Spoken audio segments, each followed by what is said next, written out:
सुग्रीव की रक्षा के लिए भगवान ने सुग्रीव के सामने एक प्रतिज्ञा की, सुन सुग्रीव मारे हों बाली एक ही बाण, ब्रह्म रुद्र शरणागते गए न उबरस प्राण। तुम चिंता मत करो,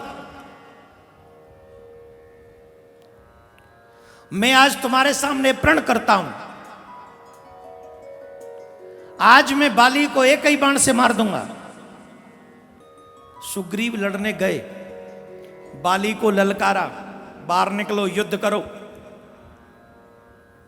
आओ मुझसे युद्ध करो।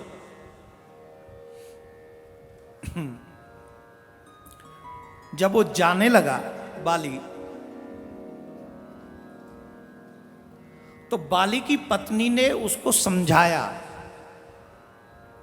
आज वो लड़ने मत जाओ। क्यों? बोले तुम जानते नहीं हो, आज जो सुग्रीव को जिनका बल है ना, उस बल के भरोसे वो आए, वो राम हैं, तुम उन पे विश्वास करो, आज सुग्रीव से लड़ने मत जाओ। बाली की पत्नी ने समझाया, लड़ने मत जाओ, भाई तो है, छोड़ दो, क्यों लड़ना है। वो नहीं माना, वो लड़ने के लिए गया, और जब लड़ने के लिए गया तो भगवान श्री राम ने बाली को छिपकर बाण मारा और वो मर गया। छुप के बाण मारा, बाली को लगा और बाली मरने वाला हुआ। तो बाली ने एक बात कही भगवान से, मैं बैरी सुग्रीव प्यारा, कारण कवन नाथ मोई मारा। बाली ने कहा, मेरी पत्नी ने कहा था कि सुग्रीव को समदर्शी मिले, तो मैंने अपनी पत्नी से यह कहा कि अगर वो समदर्शी हैं तो समदर्शी का मतलब है सबको समान दृष्टि से देखने वाला समदर्शी। तो अगर वो समदर्शी हैं तो मैं और सुग्रीव उनके लिए दोनों एक जैसे ही होने चाहिए। भाई मैंने कोई समदर्शी का अपराध तो किया नहीं है,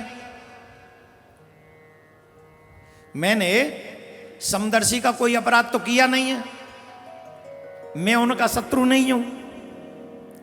मेरे लिए समदर्शी के लिए तो मैं और सुग्रीव दोनों एक जैसे होंगे, तो वो मुझे क्यों मारेंगे। यही सोचकर मैं सुग्रीव से लड़ने के लिए आ गया, यही सोचकर, पर आपने मुझे फिर भी मारा। मैं सिर्फ ये जानना चाहता हूं, कारण कवन नाथ मोई मारा, मुझे कारण बताइए सिर्फ,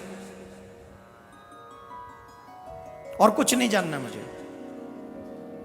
आपने, मैंने तो सुना है आपका अवतार धर्म की रक्षा के लिए हुआ है, और अगर आपका अवतार धर्म की रक्षा के लिए हुआ है तो विदाउट एनी रीजन किसी को मारना यह धर्म है? धर्म नहीं,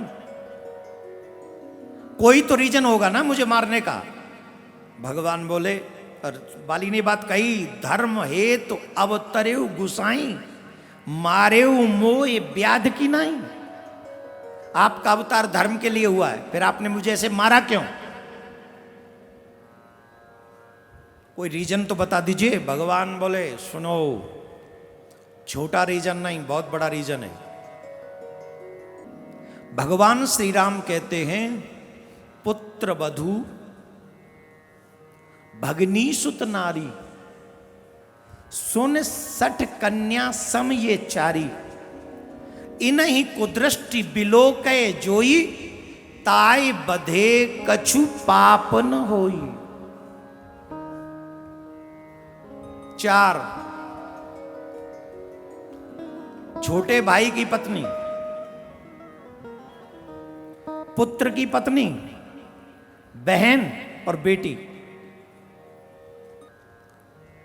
छोटे भाई की पत्नी, पुत्र की पत्नी, अपनी बहन और अपनी बेटी, इन 4 को अगर कोई कुदृष्टि से देखे भी तो उसका वध करने में कोई पाप नहीं। वो समाज में कलंक है, वो देश पे कलंक है। और अगर कलंक जिंदे रहे तो कलंक से टच हो के तमाम और कलंकी होंगे। इसलिए एक कलंकी को मारकर जड़ से कलंक मिटा देने का प्रयास समाज के लोगों को करना चाहिए। भगवान श्री राम ने दुष्टों का वध किया, राक्षसों का वध किया। राक्षसों का वध करके, रावण इत्यादि का वध करके भगवान श्री राम अयोध्या के लिए लौटे पुष्पक में बैठकर।